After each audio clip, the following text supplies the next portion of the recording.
কি রে, 1 মাস হয়ে গেল, তাও পুলিশের কোনো খবর নাই। ওর মেয়ের আসামিকে ধরল কিনা কাজে নেই। যাই একবার পুলিশ স্টেশনে খবর লাগাই। স্যার, আমার মেয়ের আসামিকে কি খুঁজে পেলেন? আরে শালা, তুই এখানে কি? তোর কি চাই? তোকে তো আমি চিনি নে। বার হো বলছি, বার হো ওখান থেকে। স্যার, এমনটা করেন না স্যার, এমনটা করেন না স্যার। আরে চুপ শালা, নেকাম হচ্ছে এখানে।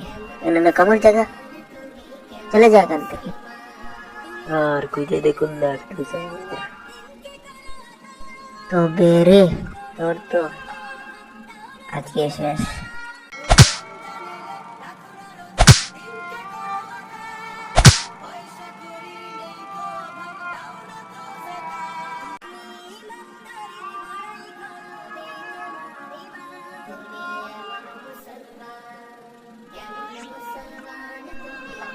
ওই পুলিশ তো আমাকে মেরে তাড়িয়ে দিল।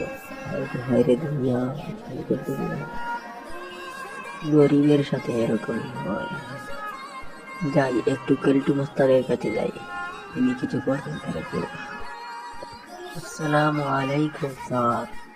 ওয়ালাইকুম আসসালাম রহমতুল্লাহি ওয়া বারাকাতুহু। কি হচ্ছে বিদ্যুৎ মিয়া? তোমাকে অনেক চিন্তিত দেখাচ্ছে। তোমার কি হয়েছে বলো? আর বলবেন না স্যার, আমার দুঃখের কথা। গিয়েছিলাম পুলিশের কাছে আমার দুঃখের কথা জানাতে, আমার মেয়ের আসামিকে তাড়াতাড়ি খুঁজে বার করতে। 1 মাস হয়ে গেলে তারা কোনো খবর দেয় নাই।